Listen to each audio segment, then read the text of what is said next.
नमस्कार दोस्तों। क्या हमारा देश बहुत बड़े आर्थिक संकट के मुहाने पर खड़ा है? क्या आने वाले दिनों में तेल और गैस की कीमतें बहुत बढ़ने वाली हैं? क्या अगले कुछ हफ्तों में महंगाई के बड़े झटके लगने वाले हैं? क्या अब देश की जनता पर ईरान वार का बहुत बड़ा इंपैक्ट आने वाला है? प्रधानमंत्री मोदी ने पेट्रोल डीजल के उपयोग कम करने, मेट्रो से चलने, पब्लिक ट्रांसपोर्ट का इस्तेमाल करने, वर्क फ्रॉम होम करने, स्कूलों में ऑनलाइन क्लासेज करने, विदेश यात्राएं कम करने और सोना खरीदने से परहेज करने की अपील करके देश के सामने खड़े संकट का संकेत तो दे दिया है। लेकिन क्या इस संकट को पहचानने और उससे जूझने के उपाय करने में भारत सरकार ने बहुत देर कर दी है? भारत सरकार ने ईरान वार की वजह से आने वाले आर्थिक खतरे को भांपने में देर की, या फिर चुनाव की वजह से जानबूझकर 72 दिनों में इस संकट से जूझने की कोई तैयारी नहीं की? ईरान वार के 72 दिनों बाद 72 घंटे पहले पहली बार प्रधानमंत्री मोदी ने देश को इस खतरे के प्रति आगाह किया और तमाम तरह की कटौतियों की नसीहत की। यह अलग बात है कि बीते 3 दिनों में पीएम की नसीहत की धज्जियां उड़ते हमने कई बार देखी। खुद पीएम मोदी ने तो कई रोड शो किए। असम में कल 50 बीजेपी नेताओं और हजारों की भीड़ बुलाकर हेमंत बिस्वा शर्मा का शपथ ग्रहण समारोह हुआ। लाखों लीटर पेट्रोल डीजल कल आधे घंटे के शपथ ग्रहण समारोह के लिए फूंक दिए गए। बीजेपी नेताओं की गाड़ियों के काफिले की हैरान करने वाली तस्वीरें लगातार आई। एमपी का एक नेता तो 700 गाड़ियों के काफिले के साथ उज्जैन से भोपाल पहुंचा था। लेकिन कल देर शाम खबर आई कि पीएम मोदी ने अपने काफिले को आधा करने का फैसला किया है। यूपी में मुख्यमंत्री समेत तमाम मंत्रियों और नौकरशाहों की फ्लीट में 50% तक कटौती करने का ऐलान किया गया। गृह मंत्री अमित शाह और कुछ राज्यपालों की गाड़ियों के काफिले में भी कटौती की खबरें आ रही। कल देर रात केंद्र सरकार ने सोने चांदी के इंपोर्ट ड्यूटी को 6% से बढ़ाकर 15% करने का ऐलान किया, ताकि सोने की कीमत बढ़ने से खरीद पर कंट्रोल लगे। सोने के आयात से विदेशी मुद्रा भंडार कम हो रहा है, उसे किसी तरह से नियंत्रित किया। लेकिन इसके साथ ही सवाल भी पैदा हो रहे हैं कि क्या भारत सरकार ने ईरान वार के बाद तेल की किल्लत और विदेशी मुद्रा भंडार को लेकर अपनी चिंताओं को छिपाए रखा?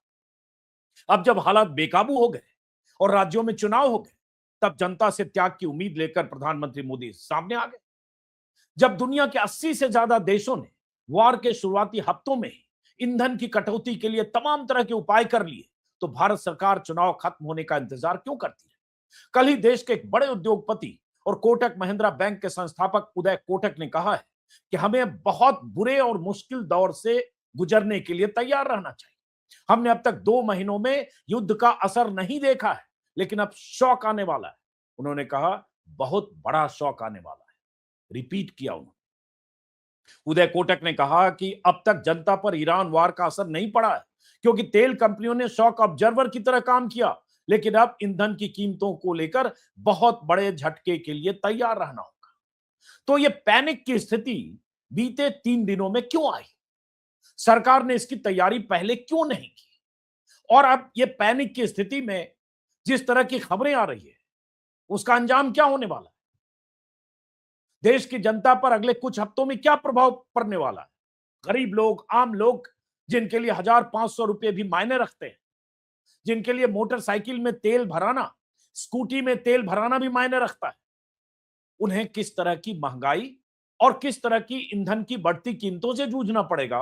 और ईंधन की कीमतें बढ़ी, विदेशी मुद्रा भंडार कम हुआ, तो उसके खतरे क्या क्या हैं? महंगाई सुरसा की तरह मुंह तो नहीं खोलने वाली है अगले कुछ हफ्तों में, क्योंकि प्रधानमंत्री ने 1 साल की बात की। ऐसे बहुत सारे सवाल हैं। उन सवाल उन सवालों का जवाब तलाशने की कोशिश करेंगे। हमारे साथ एक खास मेहमान है, यशवंत सिन्हा साहब। यशवंत सिन्हा साहब भारत सरकार में वित्त मंत्री रहे, अटल बिहारी वाजपेयी की सरकार में विदेश मंत्री रहे, और उसके पहले दशकों पहले चंद्रशेखर की सरकार में भी वित्त मंत्री रहे। कई बार सांसद रहे दोनों सदनों के। तो आर्थिक मामले, साथ में सरकार की नीतियां, कुछ नाकामियां और आने वाले खतरे, इन सब पर बात करेंगे। बहुत बहुत स्वागत है। नमस्कार यशवंत सिन्हा साहब। पहला सवाल तो सर यही है जो सामने स्क्रीन पर लिखा है, क्या देश बहुत बड़े संकट में फंसने वाला है? जिस तरह की बातें हो रही है और जिस तरह की बातें मैंने भूमिका में कही, और अचानक प्रधानमंत्री मोदी और उनकी सरकार जो प्रोएक्टिव होने और जनता से त्याग की उम्मीद में तरह तरह की नसीहतें जो आ रही। बहुत धन्यवाद अंजुम जी, आपने मुझे अपने कार्यक्रम में शामिल किया। जहां तक विषय का सवाल है, मैं इस बात से अपनी बात शुरू करूंगा कि देश के सामने एक बहुत बड़ा आर्थिक संकट आने वाला है। ये उसी दिन स्पष्ट हो गया था 28 फरवरी को, जब अमेरिका युद्ध में कूदा और अमेरिका और इजराइल ने मिलकर ईरान के ऊपर आक्रमण किया। तो ये संकट जो है वो बिल्कुल, उसका जो परिणाम होने वाला था वो बिल्कुल स्पष्ट हो गया। और इसलिए भारत के लिए और भी ज्यादा स्पष्ट इसलिए हो गया कि भारत ने इस प्रकार की परिस्थिति का मुकाबला पहले भी किया है। आपको याद होगा 1991 में इराक का युद्ध हुआ, अमेरिका उसमें कूद पड़ा था। उसके बाद 2003 में फिर ये युद्ध हुआ, फिर संकट आया देश के सामने। और अगर मोदी जी और सरकार में बैठे लोग सचमुच में गंभीर होते ना, तो पहला काम वो ये करते कि वो वित्त मंत्रालय की फाइलों को खंगालते और उससे ये जानने की कोशिश करते कि पूर्व में न केवल तेल का संकट, बल्कि वो आर्थिक संकट जबकि हमने परमाणु परीक्षण किया और हमारे ऊपर दुनिया के देशों ने प्रतिबंध लगा दिया था, आपको याद होगा, वो भी एक बड़ा भारी संकट था। तो उन सब संकटों से निपटने के लिए सरकार ने क्या उपाय किए और उसके बाद उसमें और कुछ नया जोड़कर इसकी तैयारी करनी शुरू कर देनी चाहिए थी। मोदी जी ने जो घोषणा की है वो एक लगता है कि स्कूल टीचर बनकर वो देश को संदेश दे रहे हैं। उस संदेश का खुद पालन नहीं कर रहे हैं, ये आपने बता दिया। क्या असर पड़ा जब वो देश की जनता को बोल के कि अब बहुत बड़ा संकट आने वाला है और आपको कमर कसना है, और हवाई जहाज में बैठ के चल पड़े 4 देशों की यात्रा पर। तो देश में इसका मजाक ही उड़ा ना। और उसके बाद उनके मंत्रियों का, नेताओं का जो चरित्र रहा, जो व्यवहार रहा, तो इसलिए जनता आज के दिन यही कह रही है कि भाई कमर कसना हमारे लिए और मौज मस्ती तुम्हारे लिए, ये कहाँ का न्याय है। लेकिन इसका दूसरा पक्ष ये है कि वो मौज मस्ती करे ना करे, सवाल ये है कि देश के ऊपर एक बहुत बड़ा संकट आने वाला है जिसकी ओर सरकार ने कोई ध्यान नहीं दिया। पूरा मार्च बीत गया, पूरा अप्रैल बीत गया, मई के कई दिन बीत गए, जैसा आप कह रहे हैं 72 दिन। और उसके बाद इन दिनों में उन लोगों ने कोई उदाहरण सेट नहीं किया, जनता को आगाह नहीं किया। क्यों? क्योंकि चुनाव हो रहा था। चुनाव जीतना सबसे बड़ा उद्देश्य है इस सरकार का, इस पार्टी का। तो हम चुनाव में फंसे रहे, किसी ने कोई मितव्ययिता नहीं की, आज भी नहीं कर रहे हैं। और जब तक सरकार इसका उदाहरण नहीं सेट करेगी तब तक जनता इसको स्वीकार नहीं करेगी। मोदी जी कोई लाल बहादुर शास्त्री नहीं है।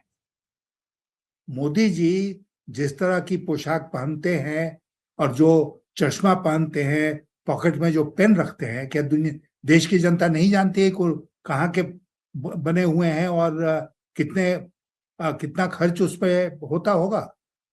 तो वो कोई लाल बहादुर शास्त्री नहीं है कि लाल बहादुर शास्त्री ने कहा कि भाई एक शाम का भोजन छोड़ दो, तो लोगों ने एक शाम का भोजन छोड़ दिया था। उसके पहले भी प्रधानमंत्री हुए हैं जिन्होंने अपील की तो जनता ने उसको गंभीरता से लिया। लेकिन मुझे अफसोस है ये कहते हुए कि इस बार प्रधानमंत्री ने बातें तो बहुत अच्छी अच्छी करी, ये बात उनको करनी चाहिए थी मार्च के प्रथम सप्ताह में, लेकिन नहीं किया क्योंकि चुनाव था। और अब किया, लेकिन उदाहरण उसका सेट नहीं किया, बल्कि अपना आचरण ठीक उसके विपरीत किया। और कहाँ गए? कहाँ की यात्रा पर गए?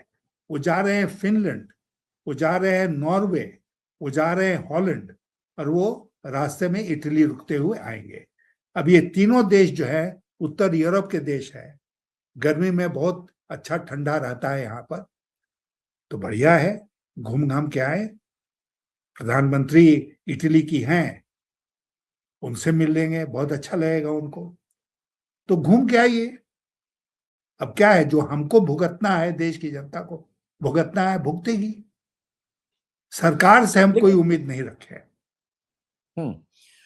लेकिन ये बताइए सिन्हा साहब, प्रधानमंत्री तो कहेंगे देखिए हम कितने चिंतित हैं, हमने जनता से जैसे 72 घंटे पहले अपील की प्रधानमंत्री मोदी ने हैदराबाद में कि हमारे यहाँ तेल के कुएं नहीं हैं, पेट्रोल डीजल बचाओ, 1 साल सोना मत खरीदो, विदेश यात्राएं मत करो, स्कूल की ऑनलाइन क्लासेज करो। तो उन्होंने जनता को से त्याग की अपील कर दी है कि 140 करोड़ जनता है, वो अब त्याग करे, वो मेट्रो से चले, वो बस से चले, वो इस मई जून की गर्मी में सार्वजनिक परिवहन से चले, कारों को गैराज में लगा दे और उसके बाद वो त्याग करे। मोदी जी का काफिला, जैसा कि आपने कहा, हम तो तस्वीरें में लगातार दिखाई, क्योंकि हैदराबाद में भाषण के बाद उनका रोड शो, जामनगर में उनका रोड शो, कल उसका जिक्र किया कि असम में कितने तामझाम के साथ कितने प्राइवेट जेट उतरे होंगे, प्रधानमंत्री मोदी का बड़ा विमान उतरा होगा और सैकड़ों गाड़ियां नहीं, हजारों गाड़ियां कल उन लोगों को ढोने में लगी होगी जिसमें लाखों लोग थे।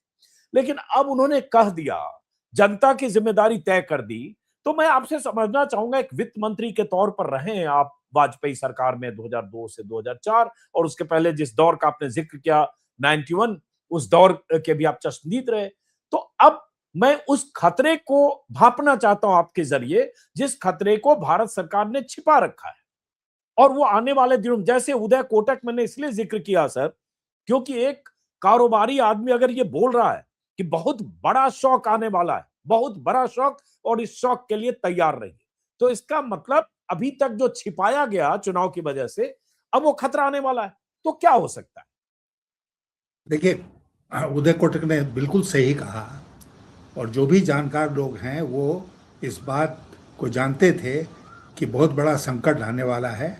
और ये जो युद्ध है, अभी तो खैर एक प्रकार का युद्ध विराम है, लेकिन अस्थिर स्थिति है और खतरा बना हुआ है। लेकिन सबसे बड़ी बात इसमें जो है वो ये है कि हम 80% से भी ज्यादा कच्चे तेल का आयात करते हैं। ये सर्वविदित है। मोदी ने ठीक कहा कि हमारे देश में तेल के कुएं नहीं है, बहुत सारे देशों में भी नहीं है, हमारे यहाँ भी नहीं है। लेकिन 80% से ज्यादा जो हम कच्चा तेल आयात करते हैं, वो कच्चा तेल जो है वो एक बेस प्रोडक्ट है, एक ऐसा प्रोडक्ट है जिसका असर व्यापक पड़ता है अर्थव्यवस्था के हर क्षेत्र के ऊपर।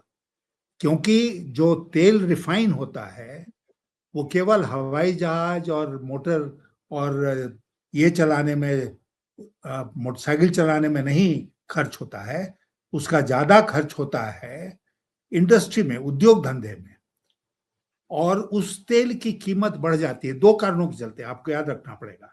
एक तो कच्चे तेल की कीमत ऐसे ही अंतर्राष्ट्रीय बाजार में $60 प्रति बैरल होती थी, तो अभी 110, 115, कभी $120 तक पहुंच गई। ये जो है, ये स्थिति होने वाली थी, ये उसी दिन पता चल गया था जब युद्ध शुरू हुआ। दूसरी बात कि हमारा रुपया जो है ना, वो डॉलर के मुकाबले गिरता जा रहा है, 95 के ऊपर चला गया। तो अब होता क्या है कि हम जो तेल खरीदते हैं उसको हम डॉलर में खरीदते हैं और देश में बेचते हैं उसको रुपए में। तो इन दोनों कारणों के चलते कि कच्चे तेल की कीमत बढ़ गई, दूसरा कि डॉलर के मुकाबले रुपया गिर गया, इन दोनों कारणों के चलते तेल की कीमत में बहुत बड़ा इजाफा होना चाहिए था। अब 1000 करोड़ प्रतिदिन तेल कंपनियों का घाटा है, ऐसा सरकारी अनुमान है, 1000 करोड़ प्रतिदिन। तो अब क्या है, अब आप दिखा रहे हैं कि हरदीप पुरी, इनसे बेकार वाहियात मिनिस्टर शायद पूरी सरकार में नहीं है, लेकिन इन्होंने कहा कि भाई अब कब तक तेल कंपनियां इसको बर्दाश्त करेंगी। तेल कंपनियां उस समय तक बर्दाश्त करेंगी जब तक सरकार उनको नहीं इजाजत देगी कि तुम कीमत बढ़ाओ। लेकिन अब चुनाव खत्म हो गए हैं, तो शायद वो तेल की कीमत बढ़ाने की इजाजत देंगे तेल कंपनियों को। उन्होंने कह भी दिया, हरदीप पुरी ने कहा है कच्चे तेल की कीमतें बढ़ती रही और खुदरा कीमतों में बदलाव नहीं किया गया तो ये नुकसान 3 महीने में 1 लाख करोड़ का होगा। मतलब उन्होंने कह दिया कि आने वाले समय में अब कीमत बढ़ने वाली है। अब ये जनता पर लोड ट्रांसफर होगा। और एक बात आपने सही की, मैं सिर्फ इतना कह रहा हूं कि अगर प्रधानमंत्री मोदी 72वें दिन कहते हैं कि हमारे यहाँ तेल के कुएं नहीं है, तो भाई ये 28 फरवरी को भी पता था तेल के कुएं नहीं है। वो 1 मार्च, 2 मार्च, 10 मार्च, 20 मार्च, 5 अप्रैल, 10 अप्रैल, हर समय पता था कि तेल के कुएं नहीं है। हर समय पता था कि आप 80-85% तेल इंपोर्ट करते हैं। हर समय पता था कि तेल की कीमतें अगर 110, 105 बैरल जा रही और बढ़ेगी तो आपका विदेशी मुद्रा भंडार, डॉलर, रुपए सब पर इंपैक्ट होगा, ये पता था। सवाल उठता है जो आपने कहा चुनाव तक, यही हम लोग मान रहे हैं कि चुनाव तक ये उनकी फितरत है सर। चुनाव जब खत्म हुआ, नतीजे आ गए, अगले दिन से बयान आया और उसके बाद प्रवचन आया। अब सिर्फ मैं एक जानकारी के लिए जनता को कि आईईए इंटरनेशनल एनर्जी एजेंसी ने 82 देशों की एक लिस्ट जारी की। वो लिस्ट मेरे पास है, जिन देशों ने क्या क्या किया पहले हफ्ते में और दूसरे तीसरे हफ्ते में। 25 देशों ने तेल की राशनिंग और स्पीड लिमिट कम कर दी। उसके अलावा अलग अलग देशों के की जो मुहिम चली, जिसमें कुछ देशों ने कर दिया, टोटल 82 देश ईंधन की सेविंग की। कुछ देशों ने कर दिया कि जो ऑनलाइन क्लासेस शुरू किए। कुछ 14 देशों ने वर्क फ्रॉम होम की शुरुआत कर दी। और दुनिया के उन देशों ने, एक लंबी लिस्ट है में, 8 देशों ने एसी कूलिंग तक की लिमिट तय कर दी कि 25 डिग्री से आप नीचे न ले जाएं। 6 देशों ने स्कूल और यूनिवर्सिटी की टाइमिंग में ये कर दिया। स्पीड लिमिट, हर एक लंबी लिस्ट है सर। मैं सिर्फ दर्शकों को बताने के लिए, क्योंकि लोगों को लगेगा कि हम लोग खामखा आलोचना करते हैं। Bangladesh, Pakistan, Malaysia, Sri Lanka, Nepal, Myanmar, Indonesia और यूरोप के कई देश, तमाम देशों ने बहुत तरह के जो मेजर जो होते हैं इसके लिए, इटली, स्पेन, चीन, ब्राजील, फ्रांस, सब ने तरह तरह का ऐसे इंतजाम किए जिससे एनर्जी सेविंग हो, रेगुलेट हो, जनता को इस बात का एहसास हो और उसके बाद पेट्रोल बचाने, तेल बचाने, एनर्जी बचाने के लिए सजगता आए। और बहुत चीज मैंने बताया, एक लंबी लिस्ट हमारे पास। भारत सरकार, हरदीप पुरी लगातार ये कहते रहे हमारे पास तेल भंडार की कमी नहीं है। अमित शाह चुनाव में कहते रहे किसी तरह की कोई किल्लत नहीं है। और प्रधानमंत्री ऐसी बात कहा गया, 2 दिन पहले राजनाथ सिंह ने फिर कहा कि हमारे पास किसी तरह की किल्लत नहीं। तो ये जनता की आंखों में धूल झोंक रहे हैं, क्योंकि चुनाव के समय आप सच भी बयान नहीं करना चाहते थे और अब वो धोखे से आप पर्दा हटा रहे हैं, तो अल्टीमेटली खामियाजा जनता भुगतेगी। आपने 20 दिन, 25 दिन, 40 दिन पहले तैयारी की होती। देखिए अंजुम जी, जनता इसको भुगत रही है, ऐसा नहीं कि आने वाले दिनों में भुगतेगी। अभी मैं बताना चाहता हूं आपको, इसके पहले मैं झारखंड में अपने गांव में था। कुकिंग गैस जो है, उसके सिलेंडर की इतनी भारी किल्लत थी कि वो मिल नहीं रहा था लोगों को। ब्लैक मार्केटिंग शुरू हो गया था। जिसको बहुत आवश्यकता होती थी वो 3,000-4,000 रुपया देकर एक सिलेंडर खरीद कर लाता था। दिल्ली में भी लगभग वही हालत हो गई। तो ये ऑलरेडी शुरू हो गया है एक तरफ। दूसरी तरफ इन्होंने इंडस्ट्रियल डीजल जो है उसकी कीमत बढ़ा दी। तो कीमत बढ़ाने का नतीजा ये हुआ कि उद्योगों का कॉस्ट ऑफ प्रोडक्शन बढ़ गया। आपने वो दृश्य भी देखा होगा, जबकि लोग बेरोजगार होना शुरू हो गए महाराष्ट्र में, गुजरात में। और वो कौन लोग हैं? वो यूपी बिहार के लोग हैं ज्यादातर। अब वो वापस लौटने के लिए उसी तरह मजबूर हुए जिस तरह कोविड में हुए थे। और वो दृश्य आप नहीं भूले होंगे जिसमें एक व्यक्ति कह रहा था कि अब बहुत हो गया, अब हम दोबारा लौट कर इधर नहीं आएंगे। तो तरफ कोविड में उनको सहारा था मनरेगा का। अब मनरेगा को इन्होंने तहस नहस कर दिया। उसको कौन जी राम जी करके लाए हैं एक नया, जो कि कह रहे हैं कि 1 जुलाई से लागू होगा। तो राम जी के भरोसे देश को छोड़ दिया है, अपने आप हवाई जहाज लेकर चले गए विदेश और जनता भुगते। ये स्थिति आज इस देश की हो गई है। और मुझे कोई विश्वास नहीं है, और मैं इसलिए नहीं कह रहा हूं कि मैं मोदी जी का क्रिटिक हूं। मैं इसलिए कह रहा हूं कि जो तथ्य सामने आ रहे हैं उसके मुताबिक देश एक भयंकर संकट में फंसने वाला है। कब तक ईरान अमेरिका का युद्ध चलेगा कहना मुश्किल है। तेल के भंडार डिस्ट्रॉय हो गए हैं। एलपीजी का जो स्टोरेज था वो इस तरह डिस्ट्रॉय हो गया है कि उसको बनाने में 5 साल लग सकता है। तो ये संकट ऐसा नहीं है कि एक दिन ट्रम्प साहब ने बंद कर दिया है युद्ध तो ठीक हो गया, क्योंकि जो डैमेज हुआ उसको रिपेयर करने में टाइम लगेगा।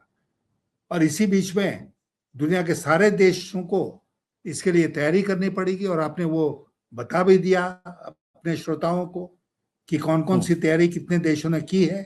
भारत अकेला ऐसा देश है जिसने कोई तैयारी नहीं की, क्योंकि प्रदेशों का चुनाव जीतना सबसे महत्वपूर्ण था। देश की जनता को अंधेरे में रखा और अब बड़ी बड़ी बातें बोलकर खुद हवाई जहाज में बैठकर विदेश यात्रा पर निकाल गए। तो कौन विश्वास करेगा, कौन कमर कसेगा, और क्यों? तो सवाल उठता है यशवंत सिन्हा साहब, देखिए जैसे मैंने बताया ना फिर एक बार, जैसे पाकिस्तान को गालियां देते हैं हम लोग, और तब भी गालियां दी जब पाकिस्तान ने कटौती की। 100% स्कूल नहीं, आपको नहीं कह रहा हूं, हमने मतलब देश ने, क्योंकि मैं इसलिए कह रहा हूं कि वैसे वैसे देशों ने, फिलीपींस, थाईलैंड से लेकर कंबोडिया तक ने तरह तरह के अपनी ईंधन कटौती और रिसोर्सेज को बचाए रखने की कोशिशें 70 दिन पहले, 60 दिन पहले से शुरू की। अब ये आए हैं जो बात कर रहे हैं। हाँ, और दूसरी बात, उस पर खुद अमल न करना। अब ये दिखाने के लिए ठीक है, आपने फ्लीट में 50 गाड़ी चलती थी उसको 10 कम कर दिया, 20 कम कर दिया, जनता से उम्मीद करेंगे कि जनता मेट्रो में चले, बस में चले। आपसे समझना चाहूंगा, चूंकि आप वित्त मंत्री रहे, आपने सारा दौर देखा है, क्या करना चाहिए सरकार को जो नहीं किया? आज जैसे सोने पर ड्यूटी बढ़ा दी, 10,000 रुपए सोने की कीमत बढ़ गई, चांदी की कीमत बढ़ गई। अब ये कहा जा रहा है कि जो विदेशी मुद्रा भंडार है वो 35-38 बिलियन डॉलर उसमें कमी हो गई है, जो पहले 728-30 बिलियन डॉलर था, अब 690 बिलियन डॉलर है। और ये आने वाले खतरे को लेकर बहुत तरह की सरकार ने शुरू की 72 घंटे में। वित्त मंत्री के तौर पर आपको क्या लगता है, क्या करना चाहिए, जो चाहिए था बल्कि, जो इस सरकार ने नहीं किया? और देखिए, सबसे पहले तो वित्त मंत्रालय को, जैसा मैंने कहा, पुरानी फाइलों को निकालना चाहिए था कि 91 में क्या हुआ था, 98 में क्या हुआ था, जब संकट जो है वो बराबर तेल के नहीं थे। संकट जैसे कि मान लीजिए कि पूर्वी एशिया के देशों की अर्थव्यवस्था चौपट हो गई थी, उसका असर हमारे देश के ऊपर पड़ा था। तो बहुत सारे क्राइसिस हमने फेस किए हैं, और उस क्राइसिस में सबसे पहले क्या होता है कि भाई सरकार अपने ऊपर अनुशासन लागू करे। वित्त मंत्रालय का आदेश निकलता कि जो स्थापना खर्च है, एस्टैब्लिशमेंट कॉस्ट, एस्टैब्लिशमेंट एक्सपेंडिचर, उसमें बिल्कुल 10% की कटौती सारे मंत्रालयों को कर दी गई। हजारों करोड़ रुपया इसमें बचता। उसके बाद हमारे जो पद खाली हैं वो पद खाली रहेंगे, हम उसको भरेंगे नहीं। गोल्ड के ऊपर इन्होंने जो किया है, गोल्ड एक ऐसी वस्तु है, मैं आपको बता दूं, जो बहुत सेंसिटिव है। आप उसकी कीमत इतना बढ़ा देंगे कि उसको हम नॉर्मल चैनल से इंपोर्ट नहीं कर सकते हैं, तो ब्लैक मार्केटिंग शुरू हो जाती है। दूसरी बात, ये मोदी जी ने जो स्वर्ण उद्योग है इस देश का, उसको नष्ट कर दिया एक आदेश से, एक बात कह के। हजारों लाखों स्वर्णकार जो हैं, काम करने वाले हैं इस देश में, वो बेरोजगार हो रहे हैं, हो जाएंगे इसके चलते। तो उनको सोचना चाहिए था कि क्या असर पड़ेगा। आने वाले दिनों में गोल्ड स्मगलिंग बढ़ेगी, आने वाले दिनों में सोने का व्यापार खत्म होगा इस देश में, लोग अनएम्प्लॉयड होंगे। उसके अलावा इसका जो उन्होंने जो बातें कही हैं, उसका असर ये पड़ेगा कि सरकारी खर्च में कटौती होगी, होना चाहिए। सरकारी खर्च में कटौती का मतलब ये हुआ कि अर्थव्यवस्था के ऊपर उसका असर पड़ेगा। मैं ये कह रहा हूं कि सरकार में क्या कोई है जो इन बातों को और इन रिलेशनशिप्स को समझता है, कैसे ये सारी चीजें एक दूसरे के साथ जुड़ी हुई हैं, उनको समझने वाला कोई है क्या? अगर है तो समय रहते कदम क्यों नहीं उठाए गए? मैं तो ये जानना चाहूंगा कि ईरान का युद्ध जब शुरू हुआ तो क्या वित्त मंत्रालय के पदाधिकारियों ने कोई नोट तैयार किया और सर मंत्री को उपस्थापित किया कि भाई ये सब होने वाला है, हम लोग को ये कदम उठाना चाहिए? और अगर नहीं किया तो इसका मतलब कि सरकारी पदाधिकारियों की या तो भूल थी, या सरकार का पॉलिटिकल लेवल पर इंस्ट्रक्शन था कि ऐसा मत करो। सर, जब आप कहते हैं कि पुरानी फाइलें भी देखनी चाहिए, 91 का भी जिक्र किया, 2003 का, तो फिर तो बीजेपी के लोग कहेंगे कि भाई पुरानी फाइलों में तो ये भी था कि चंद्रशेखर के समय इतना बुरा दौर था कि 67 टन सोना, शायद अगर मुझे याद है, गिरवी रखना पड़ा और आपको इमरजेंसी लोन लेना पड़ा। तो वो बड़ी फजीहत का दौर था, आज भी इतिहास में दर्ज है। तो लोग कहेंगे कि उससे हम क्या सबक लें? उससे हम यही सबक लें कि देश ने देखिए, उस समय जो संकट था, मैं ही था उस समय ना। जी। उस समय सबसे बड़ा संकट ये था कि जो विदेशी लोन हमने लिया हुआ है, जिसमें कि एक कंपोनेंट होता है जिसको कहते हैं short term loan. Short term loan का मतलब हुआ 30 दिन की मियाद, 60 दिन की मियाद, 120 दिन की मियाद। ये जो था, ये बहुत एक बड़ा पार्ट था हमारे ओवरऑल लोन किटी का। और उसमें अगर हमने पेमेंट में डिले किया होता, जब ड्यू डेट है उसमें पेमेंट नहीं किया होता ना किसी कारण, तो भारत देश की वो भद्द पिटती अंतर्राष्ट्रीय स्तर पर, जिसकी आज के दिन जो क्रिटिक हैं वो कल्पना भी नहीं कर सकते हैं। और इसलिए उस समय की सरकार जो थी, अस्थिर सरकार थी, एक तरह से टेम्पररी सरकार बन गई, क्योंकि देश चुनाव में चला गया। उस समय इस संकट से निपटने के लिए हमारे पास औजार बहुत कम थे, और हम दूसरे देशों को और आईएमएफ, वर्ल्ड बैंक को ये जाके नहीं कह सकते थे कि हम कुछ नहीं करेंगे, तुम सब कुछ करो। उनका भी दबाव था कि भाई हम करेंगे लेकिन तुम करो। हमारे पास क्या था? हम रिजर्व बैंक का सोना हमने नहीं गिरवे रखा। हमने वो जो स्मगलिंग वाला सोना होता है, जो स्टेट बैंक के पास था, लगभग 25 टन, उसको हमने गिरवी रखा बैंक ऑफ इंग्लैंड के साथ। और फिर जब देश की स्थिति सुधरी तो वो सब सोना वापिस आ गया। मनमोहन सिंह जब प्रधानमंत्री बने तो उन्होंने तो, स्थिति ऐसी थी कि उनको जो रिजर्व बैंक का सोना था 48 टन, उसको गिरवी रखना पड़ा था। तो एक संकट का समय था जिससे उबरने के लिए हमने ये उपाय उठाए। तो अब जो लोग समझते नहीं है चीजों को, वो कुछ भी कहें, लेकिन मैं तो ये कह रहा हूं कि आप छोड़ दीजिए उन सरकारों की बात। आप कम से कम वाजपेयी जी की सरकार से तो आप सबक सीखिए। वाजपेयी जी की सरकार में क्या हुआ था? शुरू में ही आप जानते हैं कि परमाणु परीक्षण हो गए, और परमाणु परीक्षण के बाद दुनिया के सारे ताकतवर देशों ने हमारे ऊपर प्रतिबंध लगाया कि नहीं। आज तो हमारे ऊपर कोई प्रतिबंध नहीं है। उस समय प्रतिबंध लगा, उसका मुकाबला किया देश ने, उससे सबक सीखिए आप।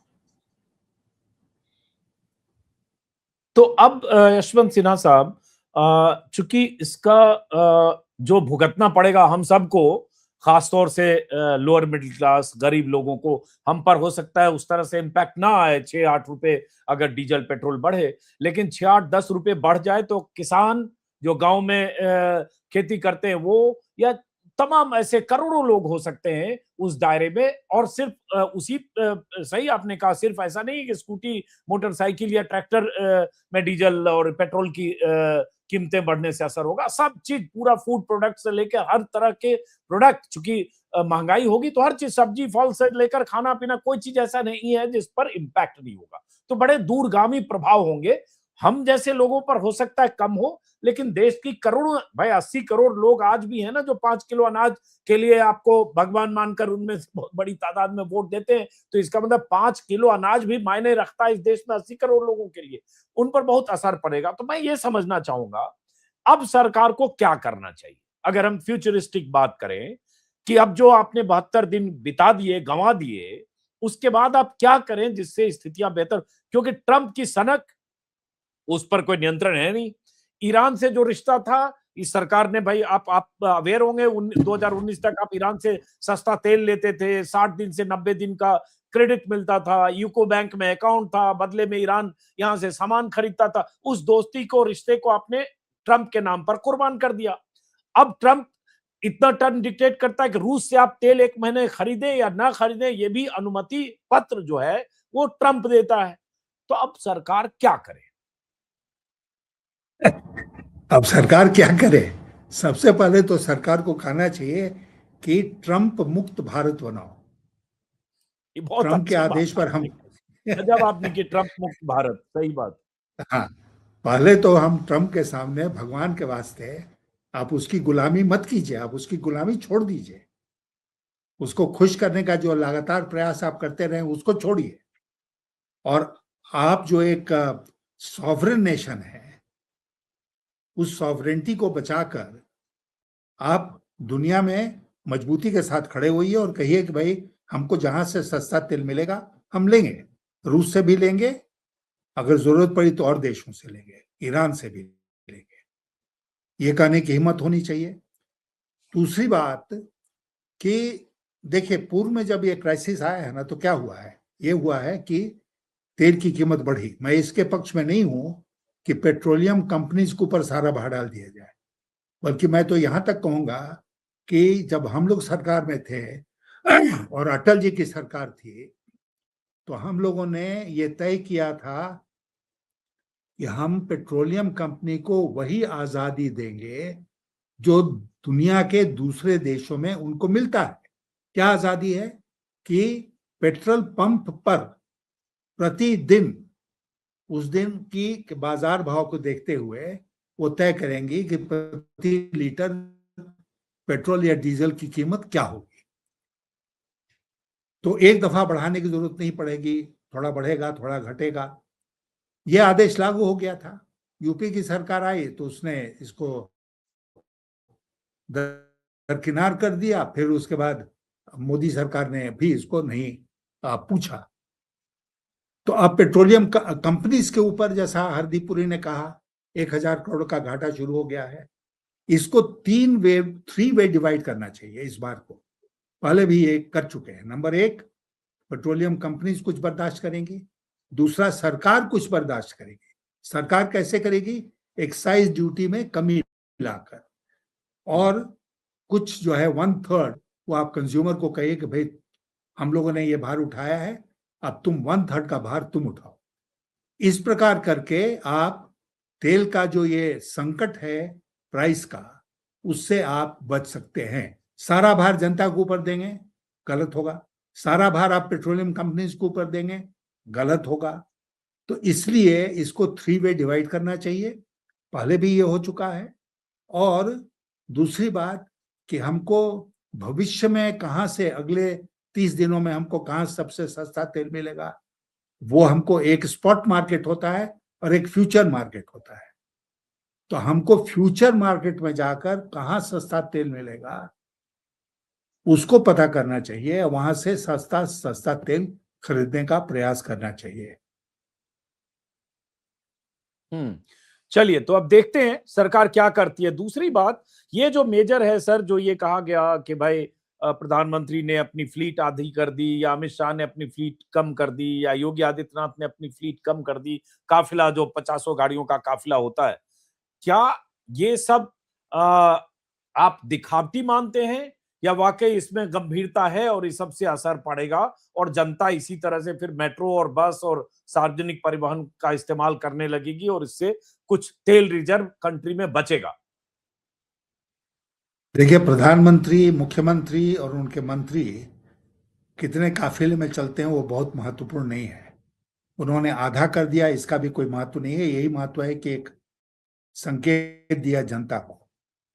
सबसे बड़ी बात जो है वो ये है कि सरकारी विभागों में हजारों लाखों गाड़ियां हैं सरकार की अपनी, जिसका वो लोग उपयोग या दुरुपयोग करते हैं ना, उस पर क्या कमी आई? उस पर कोई कमी की आपने? सरकारी खर्च जो हो रहा है विभागों मंत्रालयों का, उस पर कोई कटौती की आपने? जो नहीं, एक सिर्फ सरकारी अभी विभाग यूपी से है खबर आई कि उनके खर्चों में नौकरशाहों क्या की कटौती गाड़ियों। हो रही है, पूरे बजट में क्या कटौती? नौकरशाहों की गाड़ियों नहीं, एक यूपी से खबर आई कि नौकरशाहों की गाड़ियों में भी कुछ कटौती की बात आई। अब पता नहीं उसका इम्पैक्ट कितना है, कितनी गाड़ियां हैं और क्या करेंगे, अब ठीक है, लेकिन ये तो वो कहना नेशन चाहिए। वाइड। देखिए, इसका बहुत बड़ा अर्थव्यवस्था के ऊपर इसका बहुत बड़ा असर नहीं पड़ेगा, लेकिन एक उदाहरण बनता है कि भाई सरकार ने ऐसा किया, सरकारी कर्मचारियों ने ऐसा किया, मैसेजिंग के लिए। वही असर इसके ऊपर इसका पड़ता है, वो करना चाहिए, वो बहुत आवश्यक है। आप उदाहरण पेश नहीं करेंगे तो जनता कभी आप जो कह रहे हैं उस पर विश्वास नहीं करेगी। तो आखिरी सवाल सर, कि ईरान वार पूरी तरह से कब, जो टोल नाका है स्ट्रेट ऑफ हॉर्मुज का, कब खत्म होगा, जहां से दुनिया का 20% तेल और हमारा लगभग 50% तेल और गैस उसी रास्ते से आता, ये अभी नहीं पता। और कब खत्म होगा और उसके बाद फिर वापस नॉर्मलाइज करने में कितना वक्त लगेगा, नहीं पता। तो इसका एक खतरा हम ये भी देख सकते हैं पब्लिक के लिए, जनता के लिए, कि ये हो सकता है साल, 1.5 साल, 2 साल तक इसका असर हो। बिल्कुल, इसका व्यापक असर रहेगा। और ये नहीं है कि युद्ध खत्म हो गया तो दूसरे दिन सब कुछ सामान्य हो गया। मैं जैसा आपसे पहले कह रहा था, युद्ध में जो डैमेज हुआ है वो डैमेज ठीक ठाक करने, रिपेयर करने में टाइम लगेगा ना। तो इसलिए इसका जो असर है वो रहने वाला है, युद्ध समाप्त होने के बाद भी कई वर्षों तक। और इसके लिए भारत देश को तैयार रहना पड़ेगा, सरकार को तैयार रहना पड़ेगा। क्या तैयारी करते हैं ये लोग मुझे नहीं पता, लेकिन पूर्व में बहुत सारे उदाहरण है जब सरकारों ने इस तरह की स्थिति, गंभीर स्थिति को फेस किया है और सक्सेसफुली, सफलतापूर्वक फेस किया है। चलिए, बहुत बहुत शुक्रिया यशवंत सिन्हा साहब, बहुत बहुत शुक्रिया। हम उम्मीद करते हैं कि स्थितियां बेहतर हो, उम्मीद करते हैं कि जो जंग अभी सीज फायर की स्थिति में है, सस्पेंडेड एनिमेशन में, वो पूरी तरह से खत्म हो, ताकि हालात बेहतर हो। जैसा कि मैंने कहा कि अगर तेल की कीमतें बढ़ती है, गैस की किल्लत होती है, सोना को लेकर प्रधानमंत्री ने कही दिया, तो उसका असर देश में 80, 90, 75 करोड़ लोगों पर बुरी तरह से बुरा असर होगा। हम उम्मीद करते हैं वैसी नौबत ना आए। फिलहाल बहुत बहुत शुक्रिया यशवंत सिन्हा साहब, हमसे बात करने के लिए। नमस्कार।